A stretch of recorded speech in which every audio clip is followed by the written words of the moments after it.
Bueno, buenas tardes compañeros. Como digo, vamos a iniciar ya el seminario.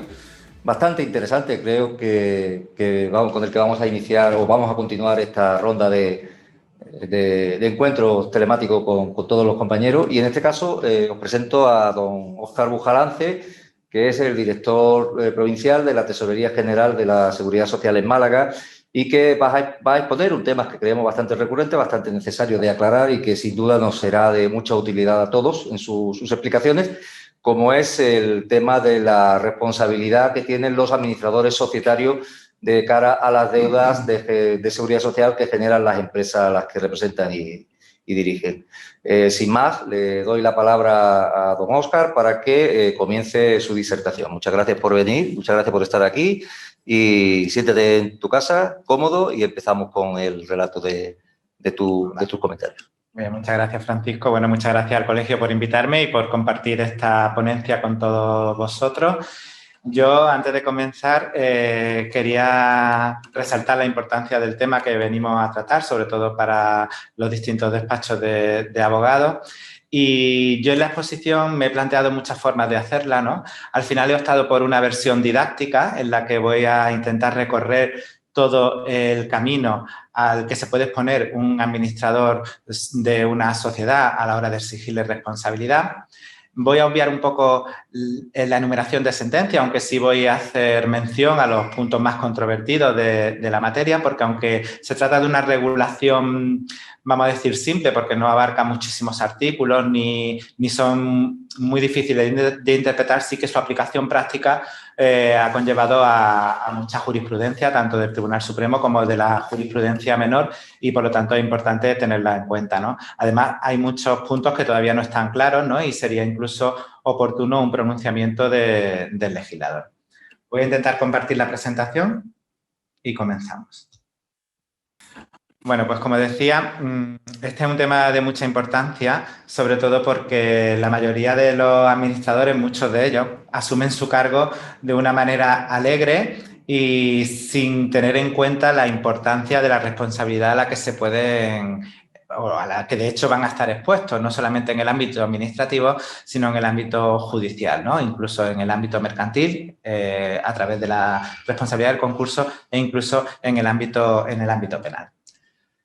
Como decía, yo voy a empezar pues, por el principio, ¿no? Hablando de lo que es la administración social, el órgano de administración. Luego voy a hacer de las distintas formas que puede adoptar. Voy a hacer una mención importante a la autotutela de la Tesorería General de la Seguridad Social en los procedimientos de derivación, con un relato de la normativa más importante en la materia, para continuar con los distintos tipos de responsabilidad a las que se puede exponer un administrador societario, que básicamente van a ser dos: la responsabilidad general por daño y la responsabilidad por deudas sociales cuando existe una causa de disolución.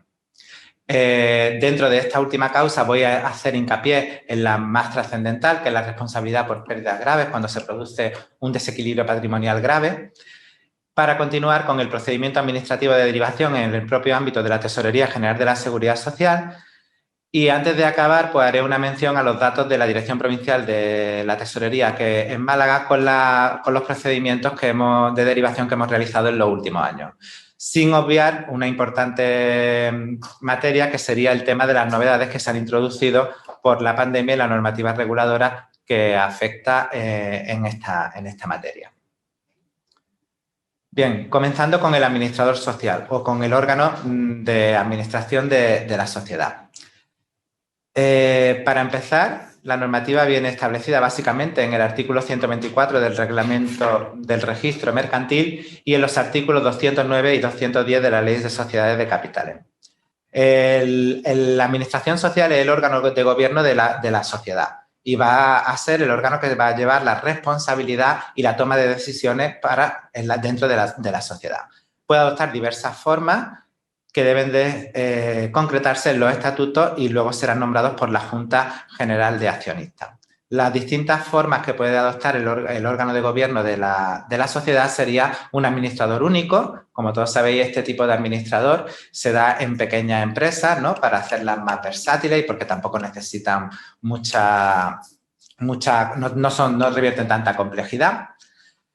Pueden ser varios administradores solidarios que tendrían una responsabilidad solidaria y cada uno de ellos representaría individualmente y totalmente a la sociedad en la toma de decisiones. Pueden ser 2 o más administradores mancomunados. Este tipo de órgano de administración no suele ser muy versátil porque en el caso de que no haya acuerdo produciría una paralización del propio órgano de gobierno en la toma de decisiones. Y por último estaría el Consejo de Administración, que es un órgano colegiado y que conllevaría la adopción a través de acuerdos entre sus miembros o el nombramiento de consejeros delegados.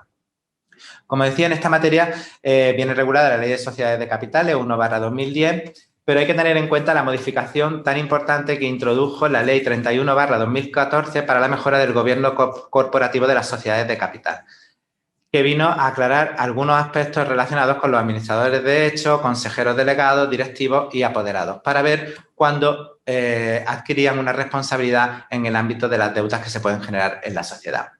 Sí que hay que tener en cuenta que el ámbito de aplicación de la Ley de Sociedades de Capitales afecta evidentemente a las sociedades limitadas, a las sociedades anónimas, a las sociedades comandatarias por acciones y también a las sociedades laborales por una remisión normativa de su propia legislación. Otro punto muy importante a tener en cuenta es que el administrador puede ser una persona física o una persona jurídica, ¿no? Cuando el administrador es una persona jurídica, y así lo han concretado en los estatutos y así los ha nombrado la Junta General de Accionistas, el artículo 212 bis de la Ley de Sociedades de Capitales y el artículo 212 propiamente vienen a decir que es necesario que esa persona jurídica, que es el administrador, nombre a una persona natural o a una persona física que desarrolle sus facultades. Este nombramiento es muy importante porque debe de inscribirse en el registro mercantil y su importancia es tal que incluso si revocamos el mandato, esa persona física que desarrolla las funciones de la persona jurídica va a continuar en su cargo hasta que se nombre a otra persona natural que será la que lo va a sustituir. Esto es muy importante porque no bastaría en este caso con la revocación del mandato, sino que sería necesario la asunción del mismo por la nueva persona natural que va a actuar en nombre de la persona jurídica. Evidentemente, el artículo 236.5 de la Ley de Sociedades de Capitales establece que si el administrador es una persona jurídica, la persona física que va a desarrollar esas funciones del cargo tiene que reunir los mismos requisitos que un administrador. Va a tener los mismos deberes y aquí es lo más importante, va a tener una responsabilidad solidaria con la persona jurídica. ¿Qué puede hacer la tesorería en estos casos? Nosotros no podemos derivarle directamente a la persona natural o física que asume esas funciones. Tendríamos que derivar primero a la persona jurídica y una vez que le hemos derivado a la persona jurídica, en base al precepto que aparece en pantalla 236.5, derivaríamos también a la persona física. Como decía, la Ley de Mejora del Gobierno Corporativo de las Sociedades de Capitales pues, introdujo importantes novedades respecto a los administradores de hecho, ¿no? De esto se ha hablado muchísimo y ahora parece que la materia está un poco más clara. En cuanto a qué se considera un administrador de hecho, pues es toda persona que interviene en el tráfico jurídico sin ser administrador, porque no tiene el título de administrador o no ha sido nombrado como tal, pero desarrolla las funciones propias del cargo de administrador. O bien aquellas personas bajo cuyas instrucciones actúen los administradores de la sociedad. En definitiva, para que sea considerado un administrador de hecho o un administrador responsable, más allá del título de nombramiento de administrador, lo que nos va a importar tanto a la administración pública en el procedimiento administrativo como a los jueces en el procedimiento judicial mercantil va a ser quien verdaderamente tiene la autonomía para desarrollar o para la toma de decisiones y representación de la sociedad, con independencia del nombre o del título en el que lo ostente. Por lo tanto, el administrador de hecho pues se va a componer siempre con un elemento negativo, que es que carece de designación formal como administrador. Y nos da igual que lo haya sido antes o que lo haya sido después. Pero sí que lo que sí hace es desarrollar la actividad de gestión desarrollando todas las materias propias de la función de administrador de una forma sistemática y continuada y con una intensidad cualitativa y cuantitativa. No nos bastaría con que tomase alguna decisión puntual, sino que debe ser realmente el que toma las decisiones en el ámbito de la sociedad. Y lo hace de una forma independiente, con un poder autónomo de decisión, y con el respaldo de la propia sociedad. Con lo cual, no aparece en ningún sitio como administrador, pero es un administrador de hecho, como dice el propio artículo. Hay otras figuras que rozan o que están entre el administrador de hecho y el administrador de derecho, vamos a denominarlo así, que serían los apoderados. Entonces, con respecto a los apoderados, lo que se ha venido a establecer tanto por la doctrina del Tribunal Supremo como por la propia legislación es que no son realmente un administrador de hecho, si actúan por mandato de alguien. Si es un mero mandatario, no se puede considerar que es un administrador de hecho y por lo tanto no tendría la misma responsabilidad que tienen los administradores. Ahora, si es un apoderado con un poder general o con propia iniciativa, realmente lo han nombrado apoderado, pero sería un administrador de hecho, ¿no? También ocurre lo mismo con los directivos con responsabilidad de gestión. Imaginaros un consejo de administración que no tiene consejeros delegados, pero las instrucciones las recibe del más alto directivo de la empresa. Ese alto directivo de la empresa estaría asumiendo las funciones de administrador dentro de la propia sociedad. Y luego aquí he incluido una cosa que no sabía si incluirla en este apartado un poquito más adelante, pero si os surge alguna duda lo podemos dejar para el tema de las preguntas. Es el tema de la sucesión de los administradores. ¿Qué ocurre si se produce una causa de disolución y vamos a derivar una responsabilidad o una deuda a un administrador? Y una vez que ha ocurrido esa causa de disolución, entra en juego otro administrador. Cesa el administrador originario y asume el cargo un nuevo administrador. Esto lo he traído aquí porque es muy interesante, porque produjo una controversia en el ámbito de una inspección de trabajo, ¿no? Donde la inspectora de trabajo consideraba que el nuevo administrador solo respondía, una vez que se ha producido la causa de disolución, solamente respondía de aquellas deudas que se habían generado tras su nombramiento. En cambio, el jefe de la inspección entendía que el nuevo administrador, cuando asume el cargo, debería de responder por toda la deuda que se ha producido desde que existía la causa de disolución y con independencia de que haya otro administrador que respondiese por la deuda de su cargo vigente. Al final se elevó una consulta a la Dirección General de la Inspección de Trabajo y Seguridad Social, creo que es de 19 de agosto del 2013, y la Dirección General de la Inspección de Trabajo optó porque la razón la llevaba el jefe de la inspección, con lo cual optó que si hay una causa de disolución y un administrador responde desde que las deudas posteriores a esa causa de disolución, pero el nuevo administrador va a responder no solo de las deudas que se generen tras su nombramiento, sino de todas las que se produjeron ad inicio, desde que existía la causa de disolución.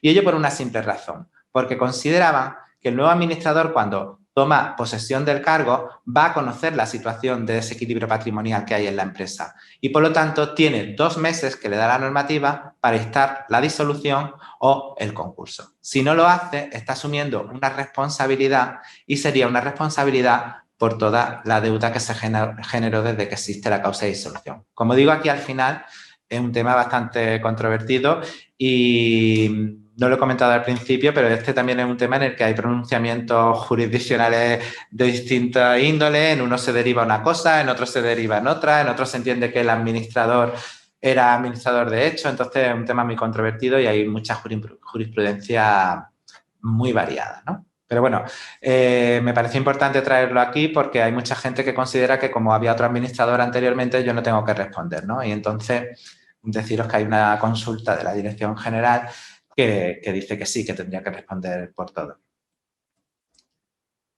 Luego, como segundo punto para tratar, es muy importante resaltar la autotutela de la Tesorería General de la Seguridad Social y la normativa reguladora de la derivación, porque hay que tener en cuenta, y esto es muy importante, imagino que todos lo sabéis, que la Tesorería General de la Seguridad Social, al igual que la Inspección de Trabajo, no necesitan acudir al ordenamiento jurisdiccional civil y dentro de él a los juzgados de lo mercantil para que se declare la derivación de responsabilidad, sino que basta con que lo hagan a través del propio procedimiento, ¿no? Hay que tener en cuenta que la derivación de responsabilidad es un procedimiento recaudatorio en donde la tesorería va a intentar cobrar a otras personas distintas del deudor principal que no paga la deuda que existe, ¿no?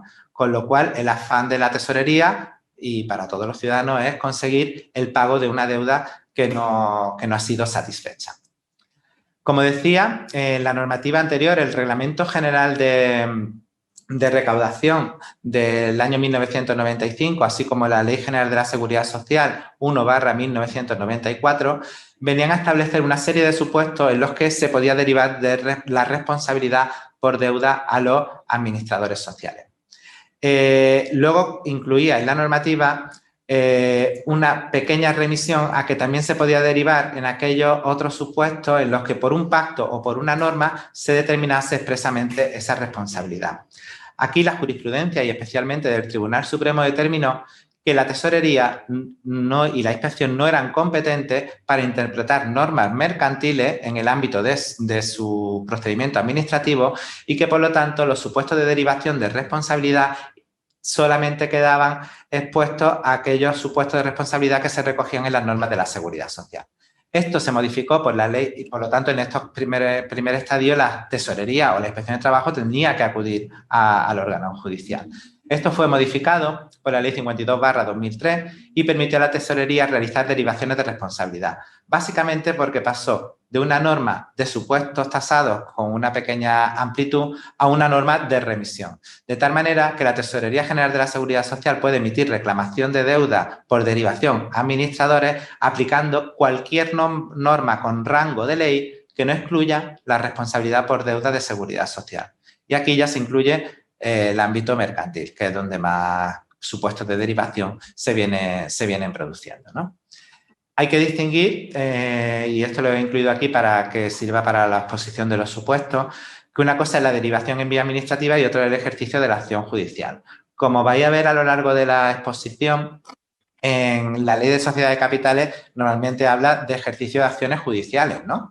Mientras que la Ley General de la Seguridad Social y el propio Reglamento General de Recaudación se refieren a la derivación en vía administrativa. No obstante, al aplicar la Ley de Sociedades de Capitales, el procedimiento administrativo se nutre de las interpretaciones judiciales que se han producido en el ámbito judicial, ¿no? Y de ahí se suele interpretar la normativa en el mismo sentido. También le cabría la posibilidad a la Tesorería, pese a tener esta autotutela, acudir al ejercicio de la acción judicial. Lo que pasa es que a partir de la ley del año 2003 no tiene ningún sentido porque es un procedimiento recaudatorio simple y sin más que venimos desarrollando continuamente. La normativa reguladora básica, no me voy a extender mucho porque esto lo conocéis todos, es la Ley General de la Seguridad Social, evidentemente el artículo 18.3, que regula los responsables del pago e incluye, incluye los supuestos de derivación de responsabilidad. Luego estaría el artículo 33, que se refiere a las reclamaciones de deuda. Por otro lado, estaría el Reglamento General de Recaudación, que es el Real Decreto 1415/2004, que regula el procedimiento de derivación de responsabilidad en los artículos 12 a 15. Y, por último, la Ley de Sociedades de Capitales 1/2010, que es la que vamos a analizar un poco de una manera más profunda en esta exposición. El artículo 18.3 de la Ley General de la Seguridad Social es la norma capital de la que arranca toda la derivación de responsabilidad, ¿no? Lo voy a leer porque creo que es muy importante, no es muy largo y hay que tener claros los conceptos, ¿no?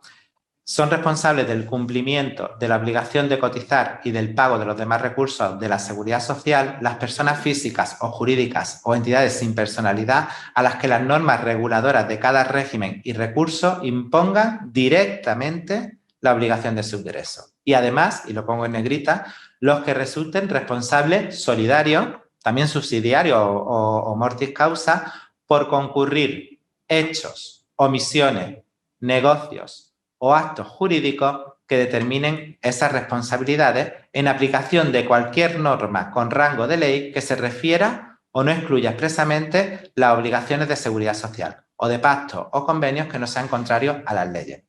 Es lo que hablaba de la autotutela. Y además dice que dicha responsabilidad solidaria, subsidiaria o mortis causa se declarará y exigirá mediante el procedimiento recaudatorio establecido en esta ley y su normativa de desarrollo. Con lo cual, este precepto faculta a la Tesorería General de la Seguridad Social para realizar una derivación de responsabilidad mediante una reclamación de deuda a los administradores aplicando toda la normativa mercantil sin necesidad de ningún pronunciamiento jurisdiccional, simplemente acudiendo al procedimiento recaudatorio que se regula en la Ley General de la Seguridad Social y en el Reglamento General de Recaudación. Y en la Tesorería General de la Seguridad Social, pues está bastante claro.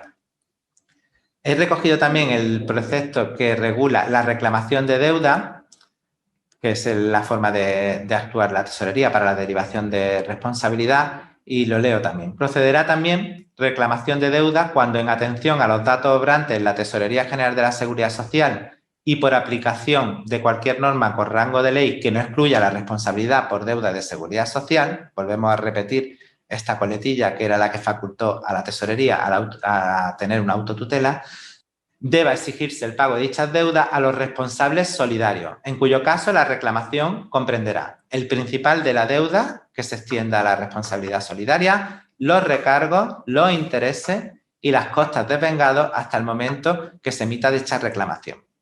No se incluyen las sanciones, por ejemplo, si la Inspección de Trabajo ha levantado un acta de infracción, no la vamos a incluir en la reclamación que se haga al administrador por derivación. Y aunque lo nombraré luego al final, en cuanto al recargo de prestaciones por accidentes de trabajo y enfermedades profesionales, pues aunque en un principio ha sido controvertido, sí que podría ser derivable si la entidad gestora ha reconocido dicha responsabilidad, ¿no? Y por lo tanto sí que se incluiría o vendría a engrosar la deuda que derivaríamos desde la sociedad a los administradores. ¿Qué tipo de responsabilidad nos vamos a encontrar o qué tipo de responsabilidad van a hacer frente los administradores sociales? Bien, hay una responsabilidad genérica o responsabilidad por daño. Yo, por hacerlo de una manera didáctica, he empleado términos sencillos para que lo podamos entender y podamos seguir el hilo de la charla. Una responsabilidad específica por deudas u objetiva, entre comillas, lo de objetiva. Luego estaría la responsabilidad concursal, que se aplicaría en el ámbito de la ley concursal por un concurso culpable, en la que yo no voy a entrar, aunque voy a hacer alguna alusión. Y luego, por otra parte, estaría la responsabilidad penal, que tampoco la vamos a estudiar en profundidad, pero también haré alguna alusión a ella. Bien, en cuanto a las responsabilidades que nos interesan, que sería la general por daño o la específica por deuda, yo lo primero que quiero delimitar aquí es que en una, el administrador va a responder por toda la deuda que no esté prescrita, que sería en el caso de la responsabilidad general por daño. Mientras que la específica por deuda, por existir una causa de disolución y no cumplir con los deberes que le impone la ley, que ahora lo veremos, solamente va a responder por aquellas deudas que se generen después de la causa de disolución. Esto es muy importante porque, aunque, como ahora explicaré, en el ámbito de la tesorería, para ser sinceros, solamente vamos por un camino, estamos explorando la posibilidad de ir también por el otro. Entonces, quería hacer alusión aquí y compartirlo con todos vosotros. La responsabilidad general por daño, ahora la vamos a ver, se puede ejercitar judicialmente a través de una acción social o a través de una acción individual. Evidentemente, la tesorería aparecería como tercero perjudicado, ¿no? Y la responsabilidad específica o por deuda es cuando se produce una causa de disolución y el administrador no actúa diligentemente solicitando a la Junta General la disolución y la liquidación de la sociedad. Y tiene unos requisitos particulares que ahora veremos. Pero quedaros con el matiz de que en la primera la tesorería podría derivar, o en el ámbito judicial se puede derivar toda la deuda que no esté prescrita, mientras que en la segunda solamente se podría derivar la deuda que se haya generado después de la causa de disolución. Bien, en cuanto a la responsabilidad por genérica por daño, os pongo aquí brevemente por si alguien quiere desarrollar su contenido, viene regulada en el título 4 del capítulo 5 de la Ley de Sociedades de Capitales y concretamente en los artículos 236 a 241 de la misma. Bien, el artículo 236, que es el pilar de esta responsabilidad, establece que los administradores responderán frente a la sociedad, frente a los socios y frente a los acreedores sociales, entre los que se encontraría la tesorería, del daño que causen por actos u omisiones contrarios a la ley o a los estatutos, o por los realizados incumpliendo los deberes inherentes al desempeño del cargo, siempre y cuando haya intervenido dolo o culpa. Ojo, la culpa se presume salvo prueba en contrario, cuando el acto sea contrario a la ley o a los estatutos sociales.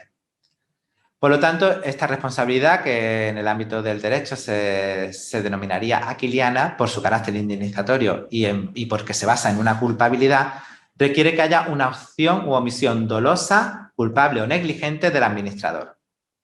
y que a su vez esa acción o omisión produzca una lesión directa en los intereses de un tercero, que en este caso sería la Tesorería General de la Seguridad Social. Y vuelvo a recalcar que no se limita a determinada deuda. Aquí lo primero que tengo que decir es que normalmente la Tesorería General de la Seguridad Social en su procedimiento administrativo no suele acudir a esta vía de la responsabilidad por daño porque en un principio se entendía que era una responsabilidad mucho más difícil de justificar, ¿no? Y también porque se consideraba que cómo iba a probar la tesorería ese daño, ¿no?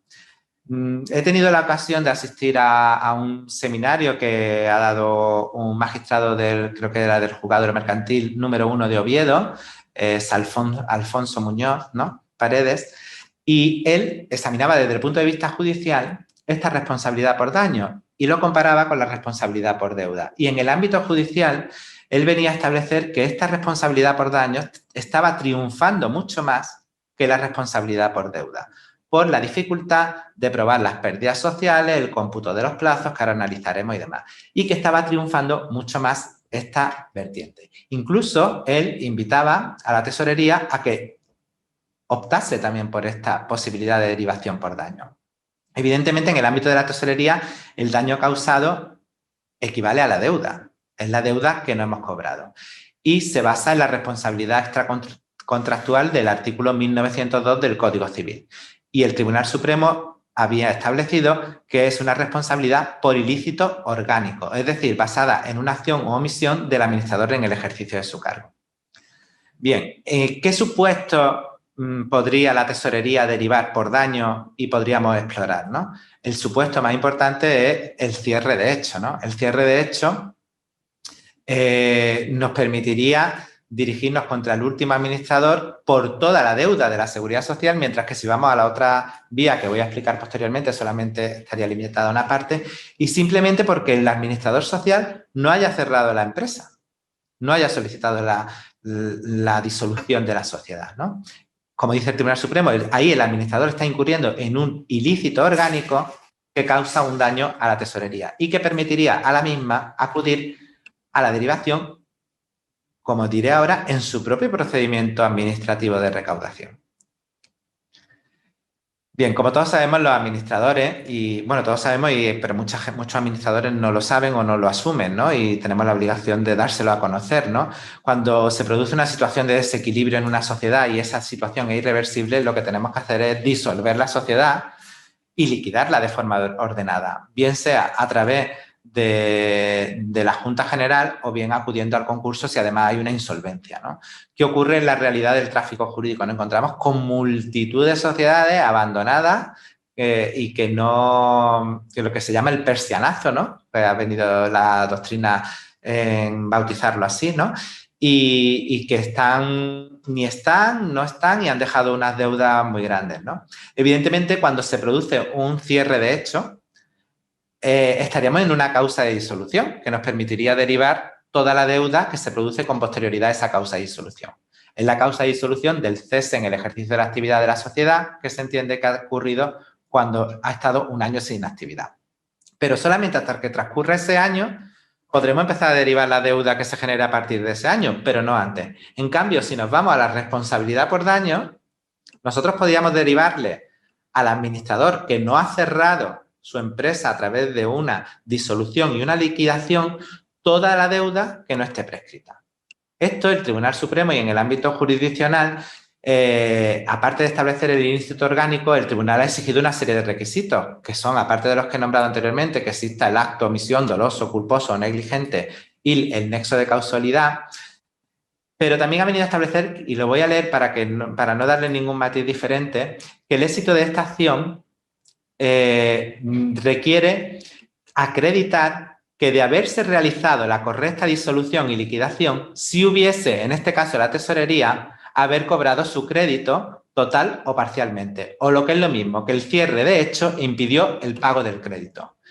Y además añade que es suficiente un mínimo esfuerzo argumentativo por parte del acreedor, que en este caso es la tesorería, para probar que el hecho de no haber liquidado adecuadamente los activos sociales es lo que ha generado el daño. Digo que en el caso de la tesorería el daño es la deuda. y entonces será el administrador el que tendrá que demostrar que no es así. Entonces, aquí, como digo, este magistrado y yo cuando he analizado esta normativa desde esta perspectiva, he descubierto que se puede abrir un camino, que evidentemente es un camino que luego irá a la vía contenciosa y serán los juzgados de lo contencioso administrativo los que determinarán si se hace así o no se hace así. Yo, por lo que he visto, lo máximo que ha llegado a algunas derivaciones de la tesorería, no aquí en Málaga, o aquí también, ¿no? Sino en otras provincias, ha sido en incluir en la derivación los dos supuestos, porque como hemos visto son compatibles, ¿no? Igual que también en el ámbito judicial, yo creo que sería una locura que el acreedor no acumulara las dos acciones, ¿no? Por daño y por deudas, porque si no te prospera una, te puede ir a la otra, ¿no? En cambio, si no has invocado una de ellas, luego no la puedes invocar si te falla la primera, ¿no?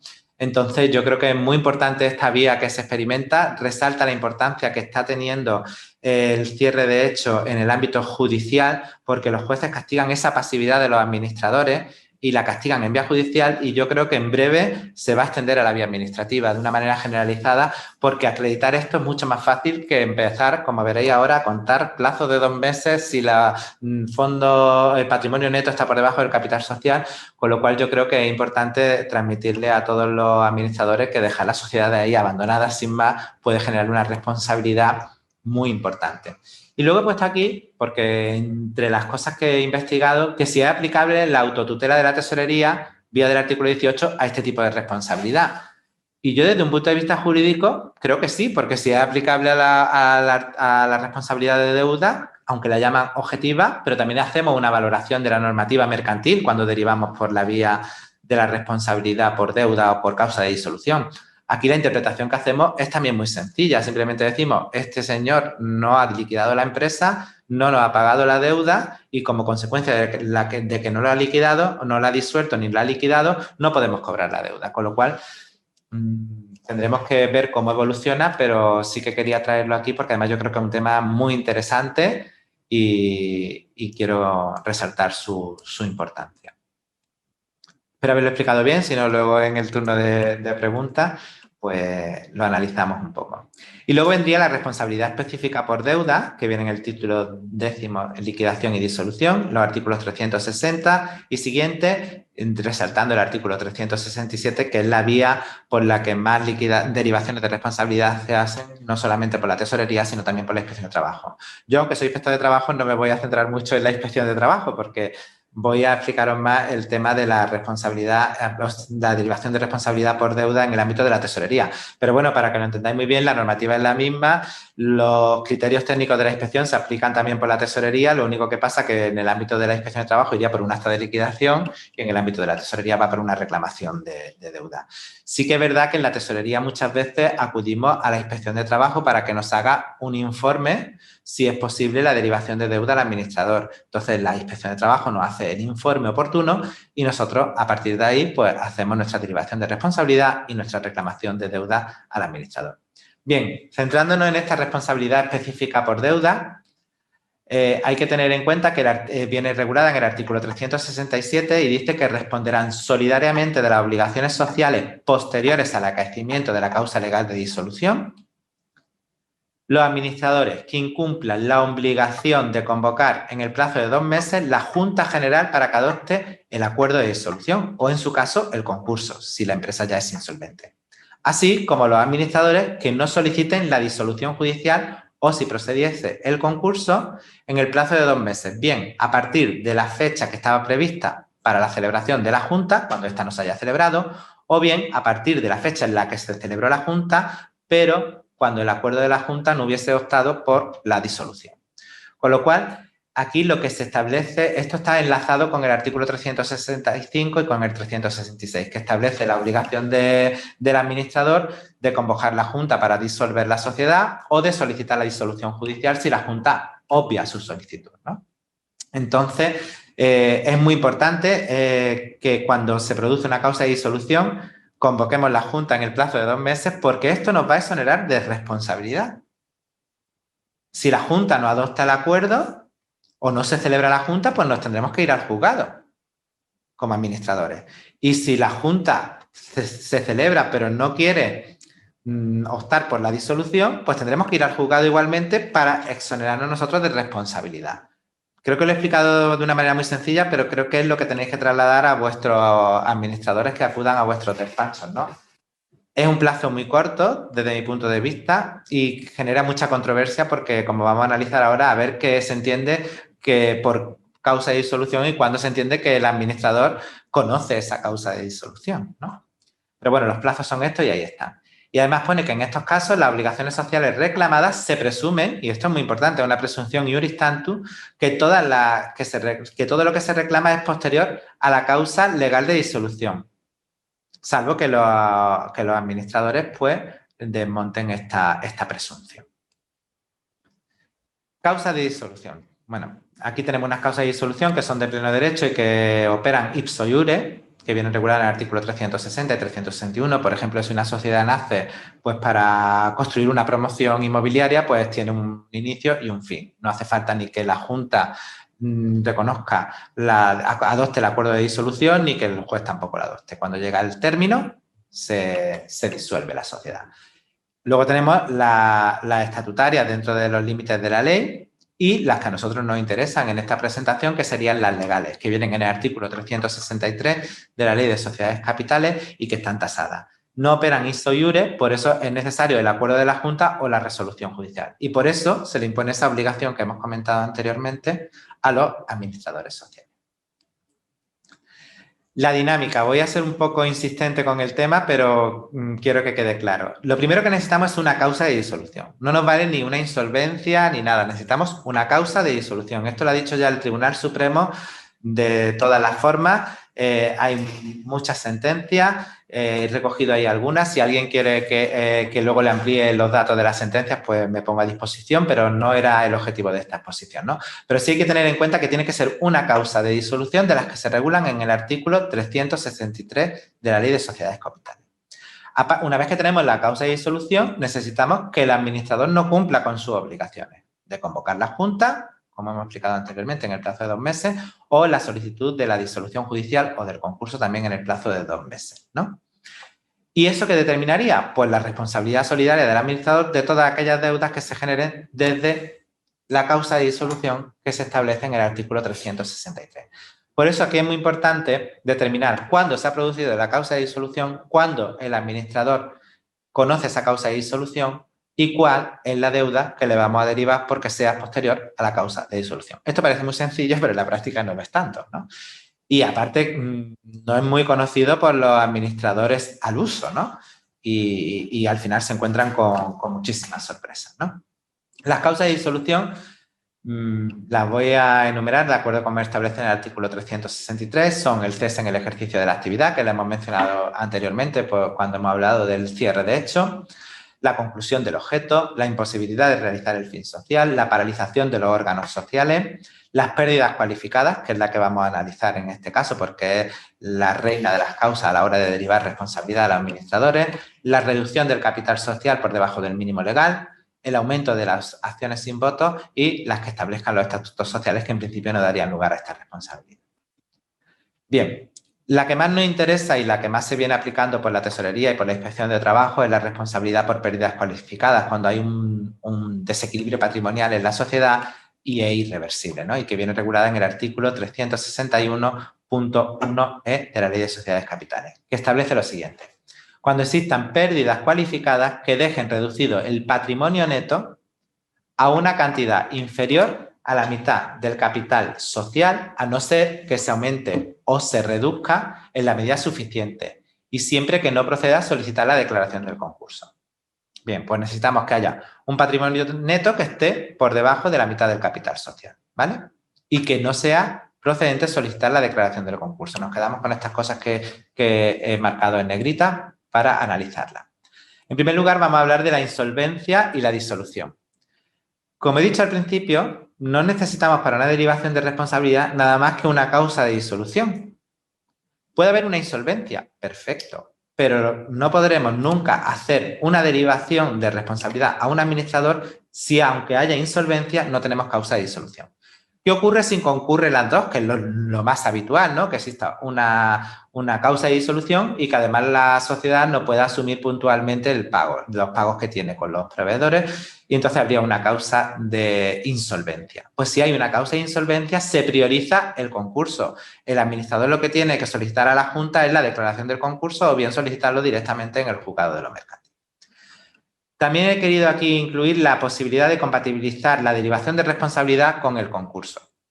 Por ejemplo, si la tesorería va a hacer una derivación de responsabilidad y va a emitir una reclamación de deuda a un sujeto que se ha concursado, a la sociedad concursada, por ejemplo, lo podemos hacer, pero ¿qué ocurre? Que una vez que le hayamos expedido y notificado la providencia de premio, se quedaría paralizada la acción ejecutiva porque se tiene que resolver en el ámbito del concurso.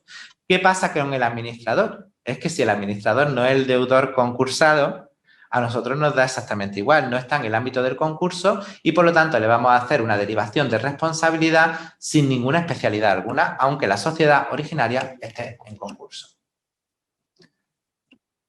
Bien, acreditación de las pérdidas. No he querido mucho analizar el tema del patrimonio neto, los fondos propios y tal, porque daría para otra charla. Aparte, yo no soy un experto en contabilidad, y también quiero decir que la tesorería, al fin y al cabo, suele ir a coger aquellos supuestos que no son tan controvertidos. No nos metemos en supuestos en los que sea muy difícil comprobar que ha habido las pérdidas. También es verdad que la realidad del tráfico jurídico y de las sociedades hacen que tampoco haya que hacer muchas maniobras para probar que hay unas pérdidas cualificadas cuando realmente las hay, ¿no?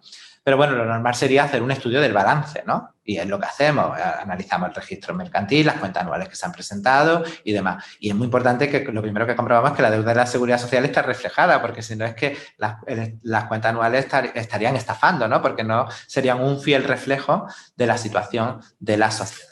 ¿Qué ocurre si no hay balance? ¿Cómo hace la tesorería la acreditación de si no hay balance? Pues aquí hay un criterio técnico de la Inspección de Trabajo, que es el 89/2011, es un criterio técnico muy corto. Yo invito a que lo leáis porque clarifica muchas cosas y dice que en este caso pues lo que tendremos que hacer es pues acreditarlo por medio indirecto. La tesorería va a hablar de que el crédito ha sido declarado incobrable. Si tenemos una insolvencia declarada judicialmente, pues también lo vamos a aprovechar. También vamos a aprovechar para relatar todas aquellas incidencias que se han producido en el cobro y el impago de la deuda. Incluso podemos acudir a la propia presunción de la ley concursal, que es que ha incumplido durante más de 3 meses el pago de las cuotas de la Seguridad Social. Pero esto es muy importante, que esto no tiene nada que ver con la causa de disolución. Los 3 meses de impago serían una presunción de la insolvencia de acuerdo con el artículo 2 y 5 de la ley de concursal. Pero no nos valdría, como se hacía anteriormente, para derivar si no tenemos una causa de disolución, ¿no? Con lo cual yo creo que es importante tenerlo. ¿Qué hacemos normalmente cuando no hay un balance? Pues lo primero que miramos es cuando el capital social se encuentra reducido a menos de la mitad. Entonces, a partir de que vemos que el capital social está reducido a menos de la mitad, consideramos que ya se da la situación de pérdida grave. Y lo más fácil es acudir cuando la deuda que la propia sociedad tiene con nosotros es igual o superior a la mitad de su capital social, que figura en los estatutos, pues consideramos que ya existe una causa de disolución por pérdida grave.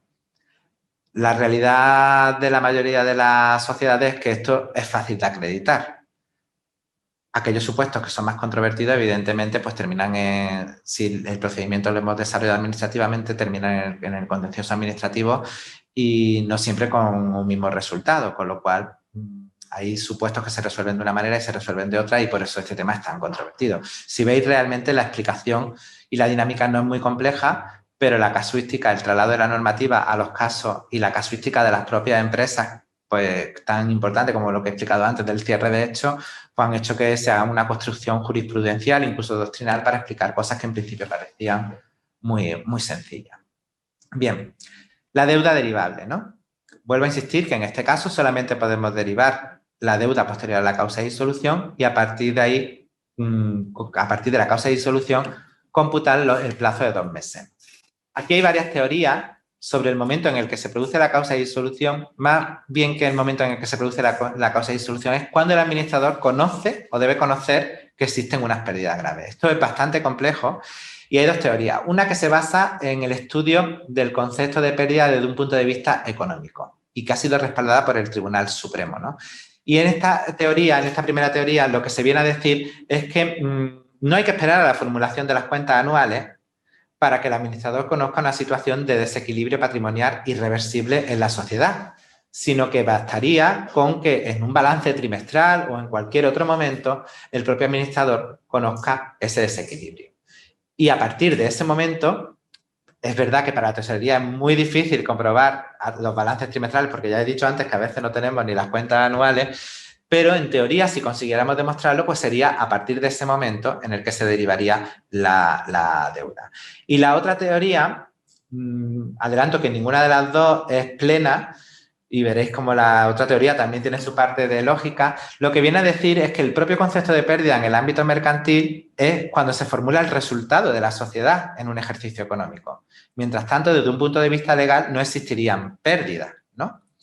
Hay algún autor como Ángel Rojo que ha venido a decir que es este segundo criterio que se debe de aplicar porque se aplicaría basándose en el propio concepto de la pérdida. Solamente la pérdida que figura en el balance es una pérdida realmente, ¿no?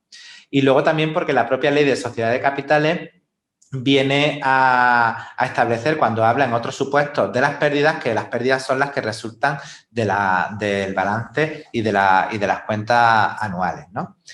Y por último, también pensar que puede que una empresa tenga pérdida en mitad del ejercicio económico, que dejen reducido su capital, sus fondos, su patrimonio neto por debajo de la mitad del capital social, pero que al final del ejercicio no tenga pérdidas, ¿no? Entonces, ¿tendríamos que disolver esa sociedad en mitad del ejercicio económico?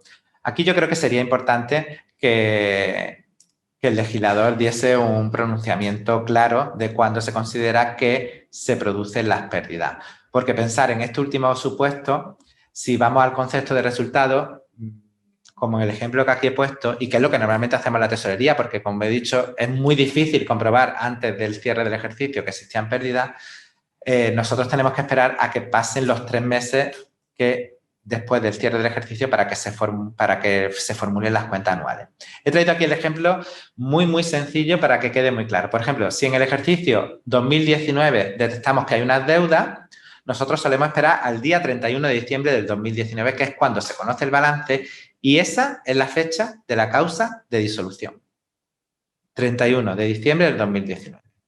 A partir de ahí, tenemos que esperar los 3 meses que establece la Ley de Sociedades de Capitales para formular las cuentas anuales y que dentro de esos 3 meses estaría el periodo del administrador para convocar la Junta o solicitar la disolución judicial. Y si en esos 3 meses no se ha producido el cumplimiento, ya iniciaríamos el procedimiento de derivación el 1 de abril. Pero incluiríamos todas las deudas desde el 1 de enero, que es cuando se produjo la causa de disolución. Esta es la operativa normal que se desarrolla en el ámbito de la Tesorería General de la Seguridad Social para la derivación de responsabilidad. ¿Qué ocurre si hay un incumplimiento extemporáneo, ¿no? Si en vez de cumplir dentro del plazo de 2 meses, pues incumple en el mes cuarto. Aquí, estos son 2 temas controvertidos los que traigo aquí, pero aquí la mayoría de la doctrina y mucha jurisprudencia entiende que el cumplimiento extemporáneo liberará al administrador de su responsabilidad de todas aquellas deudas que se generen a partir de ese cumplimiento. No obstante, sí responderá de todas las deudas que se generaron desde la causa de disolución hasta el momento tardío en el que cumplió. Y en cuanto a la remoción de la causa de disolución, pues evidentemente, si tenemos una situación de desequilibrio y la podemos remontar dentro del plazo de 2 meses que tenemos para convocar a la Junta, pues no tendríamos ninguna responsabilidad. Nos exoneraríamos de responsabilidad como administradores, bien porque convoquemos la Junta o bien porque hagamos desaparecer la causa de disolución.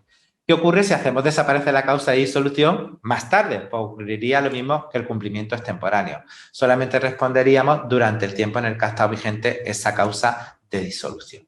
¿Vale? No sé cómo voy de tiempo, Paco. Bien. Bueno, vamos. En cuanto a la prescripción, aquí también ha habido mucha controversia porque el artículo 241 que regula la responsabilidad por daño, la acción individual por responsabilidad por daño, establece que son 4 años desde que pudo ejercitarse, pero nosotros nos tenemos que ir, como ya ha sentado la jurisprudencia, al Código de Comercio, ¿no? Y la prescripción se computa 4 años desde la renuncia, cese o remoción del cargo. Es verdad que si no cesas, sigues siendo responsable. Aunque no ejerzas las funciones, si tú realmente no has cesado, sigue siendo responsable. Y también hay que tener en cuenta que el cese hay que escribirlo en el registro mercantil, ¿no? Y lo lógico es que la prescripción empieza a contarse a partir de la fecha de inscripción del cese del administrador en el registro mercantil. ¿Qué pasa? Que si no se inscribe en el registro mercantil y hay una renuncia o un cese del administrador, pues en principio no va a generar responsabilidad después de esa fecha, pero no la va a poder oponer a terceros, salvo que sea evidente que el tercero no puede negar que conocía que ya no era un administrador. Y esto viene establecido en la jurisprudencia del Tribunal Supremo. Por lo tanto, en teoría, y como establece esa jurisprudencia, son 4 años desde la renuncia, cese o remoción del cargo de administrador, de acuerdo con el Código de Comercio. ¿Cuál es el procedimiento de derivación de responsabilidad a los administradores que hacemos según el Reglamento General de Recaudación y en el ámbito de la Tesorería General de la Seguridad Social? Bien, pues se inicia, esto muchos lo conoceréis, se inicia el trámite con un trámite de audiencia a los interesados, donde se le dan 15 días para que formulen alegaciones. Previamente, y en aquellos expedientes mucho más complejos, solemos pedir el informe a la Inspección de Trabajo, que va a ilustrar muchísimo nuestro procedimiento recaudatorio y que nos va a permitir obtener mucho más éxito en esta recaudación. Una vez que se ha cumplido con el trámite de audiencia, pues se emite la resolución declarando la responsabilidad solidaria, junto con las reclamaciones de deudas, que incluyen, como hemos dicho antes, el principal, recargo, intereses, costas, que se venían exigiendo al primer responsable. La reclamación de deuda pues debe indicar cuál es la empresa originaria de la que se deriva, el documento de origen, periodo, naturaleza del descubierto, número de trabajadores, base y tipo de cotización, conceptos recaudatorios, acto administrativo del que se deriva y organismo que lo dictó, además del correspondiente desglose de conceptos económicos. Hay que tener en cuenta que el procedimiento de derivación debe resolverse en un plazo de 6 meses desde que finalizó el trámite de audiencia. Esto a veces nos es muy complejo porque si hemos pedido el informe a la inspección posteriormente, pues a lo mejor no nos llega a tiempo o a lo mejor la prueba de la causa y solución se complica o tenemos mucho expediente y a veces, muchos lo conoceréis, el plazo de 6 meses nos apura mucho en la Dirección Provincial de la Tesorería. En teoría no se derivan las sanciones ni el recargo de prestaciones, pero como he dicho anteriormente, si hay un reconocimiento de la responsabilidad por la entidad gestora, pues se deriva el recargo de prestaciones y es lo que solemos hacer. Como bien sabéis, la suspensión o terminación del procedimiento al ser responsable solidario con respecto a un deudor, pues lo extingue también para los demás, salvo que se base en causas que solo corresponda a uno de ellos. Bien. Una vez que hemos emitido esa derivación de responsabilidad y esa reclamación de deuda, pues cabe realizar un recurso de alzada en un plazo de 1 mes y también son posibles el recurso administrativo de reposición y de revisión. Posteriormente, si el recurso de alzada confirma la derivación de responsabilidad, solo nos quedaría acudir al contencioso administrativo en el plazo de 2 meses contado a partir del día siguiente a la notificación. Y he traído aquí también el ámbito de la responsabilidad penal en materia de seguridad social de los artículos 307 y 307 bis del Código Penal, porque es una materia en la que las direcciones provinciales de la tesorería, no solo aquí en Málaga, sino en todas las provincias, suelen trabajar mucho y solemos investigar aquellos supuestos de deuda que superen los 50.000 o los 120.000 euros y solemos enviarlos después de hacer un estudio y de pedir informe a la Inspección de Trabajo a la sección de investigación de la Seguridad Social, que es la sección de la Policía de la Seguridad Social en la Tesorería General, y si vemos que concurre un ánimo doloso o culposo, ¿no? Y suelen hacer una actuación de investigación, amplían el informe previo que parte de la dirección provincial y lo pasan a la policía de la provincia correspondiente y suelen hacer una actuación policial con detenidos e incluso instan ya el procedimiento penal propiamente dicho, ¿no? Sobre todo cuando ha superado los 50.000 euros hay que tener en cuenta que la prisión va de 1 a 5 años y multa del tanto al sextuplo de la cantidad fijada y en el caso de los 120.000 euros, supere la deuda a los 120.000 euros, la pena de prisión de 2 a 6 años y multa del doble al sextuplo de la cuantía. Y en el último supuesto, en el TER, en el 307 TER, pues está la obtención indebida de prestaciones. Esto es muy importante porque no solamente van a responder con su patrimonio, sino que también van a tener que responder penalmente si superan estas cuantías y vemos que hay un ánimo doloso, hay verdaderos que han interpuesto testaferros, que han creado sociedades pantalla y al final tenemos muchos medios para comprobarlo y podría dar lugar a este tipo de responsabilidad que creo que hay que tener muy, muy presente. Estos son los datos de los últimos años de la Tesorería General, de la Dirección Provincial de la Tesorería aquí en Málaga.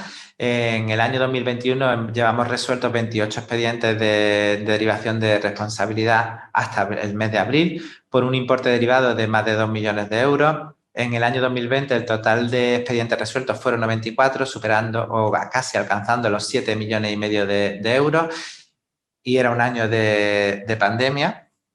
Y en enero a diciembre del 2019 fueron muchos más, pero el importe era un poquito inferior, con más de 7.300.000 euros. Tenemos una sección de derivación de responsabilidad dentro de la subdirección de recaudación en periodo voluntario, que es la que se encarga de desarrollar este tipo de derivaciones. Y por último, y no sé, creo que vamos un poquillo más de tiempo, pero voy a intentar resumirlo. Como sabéis, como consecuencia de la pandemia que nos azotó en el año 2020, el 14 de marzo se declaró el estado de alarma y a partir de ahí pues, el gobierno ha intentado establecer un escudo social, no solamente para los trabajadores, sino que también se dio cuenta que la paralización de la actividad podría causarle un perjuicio a aquellos administradores que viesen cómo sus sociedades incurrían en pérdidas graves, en desequilibrios, por causas realmente ajenas a lo que sería la propia gestión de la sociedad. Con una regulación, vamos a decir, en base a ensayo-error, pues se vino a establecer una serie de medidas para intentar proteger a los administradores en este ámbito. Las 3 medidas con las que se ha jugado, las intento resumir aquí, son la suspensión del plazo de 2 meses para convocar la Junta en los supuestos de causa de disolución que hemos visto, no cómputo de determinadas deudas para la estimación de las pérdidas y la suspensión del plazo para la solicitud del concurso. Las traigo aquí porque afecta a las 3 a los administradores, aunque les he dicho que el concurso no iba a hablar demasiado, pero hay que tenerlas en cuenta. Y voy a hacer un poco el periplo muy breve de las normas. En un primer momento, en el Real Decreto Ley 8/2020 de 17 de marzo, 3 días después de declararse el estado de alarma, lo que vino a establecerse es que se suspendía el plazo de la convocatoria de solicitar la convocatoria o de convocar a la Junta en los 2 meses siguientes a la causa de disolución hasta que finalizase el estado de alarma, que no se iba a responder por aquellas deudas que se hubiesen contraído durante el estado de alarma y que se suspendía la solicitud del concurso durante el estado de alarma y los 2 meses siguientes. Bien, este Real Decreto ya está derogado. O sea, no está derogado, el que está derogado es el siguiente, que es el Real Decreto Ley 16/2020. Conforme se va alargando el estado de alarma y la situación que creíamos que íbamos a solventar mucho más rápidamente, pues son necesarias más normas, ¿no? Entonces, pues se suspendió la solicitud del concurso hasta el 31 de diciembre, no computan las pérdidas que se hayan generado en el año 2020 y se suspendió la causa del artículo 363.1e, que es la que hemos visto por causa de disolución, hasta finales del año 2020. Como ya estamos en el año 2021, pues tuvimos que seguir acrecentando. Y aquí vino la Ley 3/2020, que en materia de concurso estableció que el deudor que se encuentra en estado de insolvencia no tendrá el deber de solicitar la declaración de concurso hasta el 31 de diciembre del 2021. No sabemos lo que nos vamos a encontrar cuando pase el 31 de diciembre de 2021, aunque bueno, los datos de afiliación van subiendo y por lo menos en la provincia de Málaga con unas perspectivas bastante buenas, ¿no? Y en cuanto a la materia que estamos estudiando, básicamente lo que se viene a establecer en el artículo 13 de la Ley 3/2020 es que no vamos a tomar en consideración para computar las pérdidas que se hayan producido en el ejercicio de 2020 y que el plazo de 2 meses a contar desde el cierre del ejercicio pues será a partir del 31 de diciembre del 2021. ¿Vale? Y por mi parte nada más, espero que se haya entendido más o menos y si no quedo expuesto a las preguntas. Claro que sí. Bueno, pues muchas gracias, Óscar. Vamos a abrir ahora el chat de preguntas y vamos a ir intentando responder a las cuestiones que los compañeros nos hacen llegar. Abrimos aquí. Bueno, nos puedes leer ahí.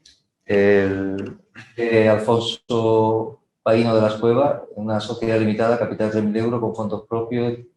Dice, lleva 4 meses en crisis intentando y esperando salir del problema. Su cliente no le paga poco y tiene una deuda acumulada de 1.000 euros prácticamente pesada. Así se pasa un año hasta que los socios dan por perdida. En fin, ¿hay derivación de responsabilidad por los 50.000 euros no pagados antes del concurso? A ver, lo voy a leer porque eso ya léelo, por lo lees mejor tú.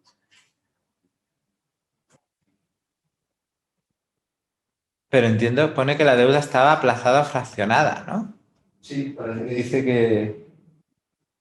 Deuda acumulada con la Deuda seguridad. acumulada, aplazada / fraccionada con la seguridad social. Claro, si está aplazada y está cumpliendo con el pago, está al corriente, no se le podría derivar. Otra cosa es que, a ver, yo creo que no vamos a poder resolver todos los casos tan detallados, pero hay que tener en cuenta que lo que tiene que existir es una deuda impagada. Si está aplazada, pues está cumpliendo con los plazos que se han establecido y en principio no procedería esa derivación, ¿no?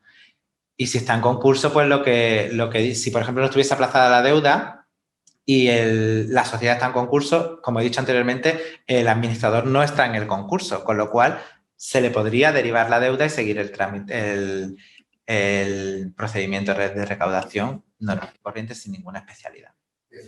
Tenemos ahí la pregunta de Carlos Álvarez Cacenave que dice, entiendo que no existen normas sustantivas propias de derivación de responsabilidad en el ámbito laboral y de la tesorería. Bueno, sí existe, lo que está bien explicado. Sí. Realmente no sé si ha llegado tarde el compañero, pero hemos explicado que efectivamente sí existen normas sustantivas propias en ese sentido.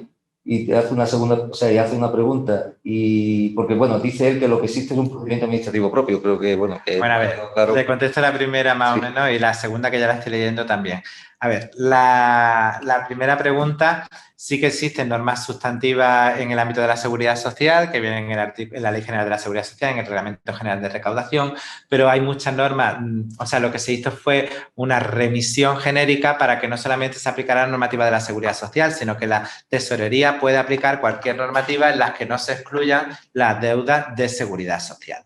Y luego la segunda pregunta, estamos hablando de un supuesto de responsabilidad distinto, ¿no? Si, por ejemplo, hay una sucesión de empresas y se le deriva a la empresa y la empresa tiene una deuda, a partir de esa deuda que adquiere la empresa se la podríamos derivar al administrador, pero sería ya un encadenamiento. No sería una derivación por sucesión de empresas, sino que sería una derivación de la sociedad.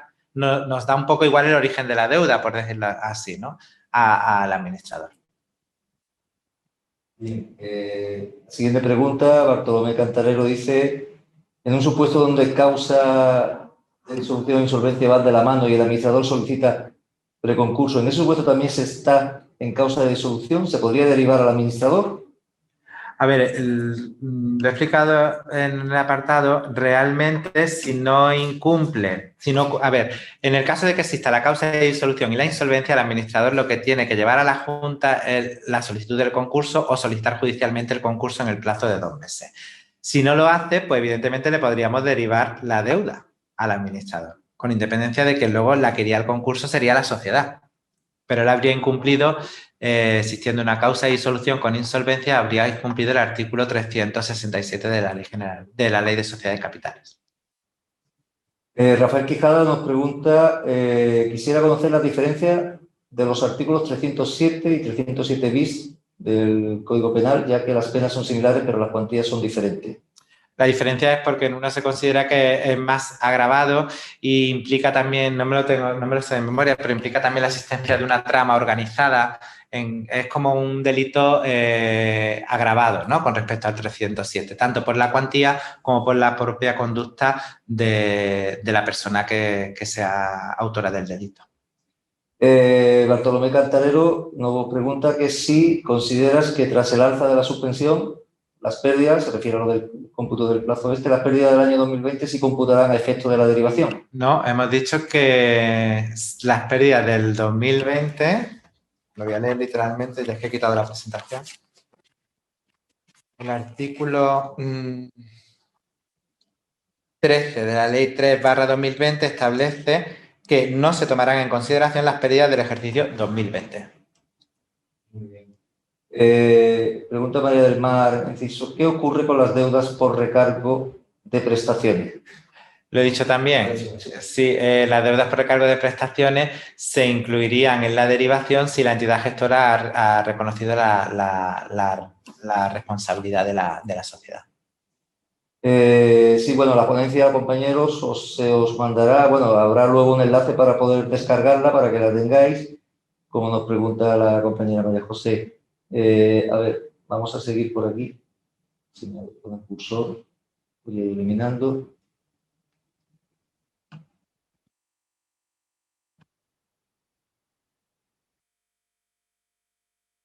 Dice María del Mar, pregunta otra vez, entiendo que una vez hecha la reclamación de deuda por derivación ya no podemos entrar en el fondo del asunto de la resolución de la empresa principal.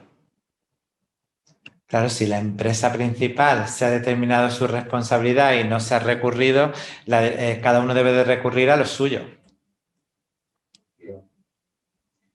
Rubén Palomo, ¿qué necesitaría probar un administrador de derecho para eludir la derivación de responsabilidad cuando las decisiones que han llevado a la causa de disolución han sido tomadas por un administrador de hecho? Esto es una cosa que creo que se me ha olvidado comentar, pero sí que es posible, cuando hablamos de administradores de hecho o administradores de derecho, puede incluso que se conjuguen las dos figuras. Puede que haya que la toma de decisiones sea entre un administrador de hecho y también un administrador de derecho y un administrador de hecho, ¿no? Que no, porque existe un administrador de derecho, no puede existir la responsabilidad del administrador de hecho.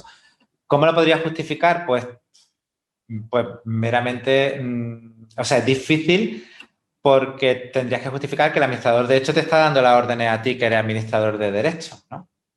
Yo renunciaría al cargo. Bien, dice Rafael Quijada, en cuanto al procedimiento, quisiera conocer si el procedimiento de derivación conlleva la reapertura de plazos de recurso contra las liquidaciones deudas.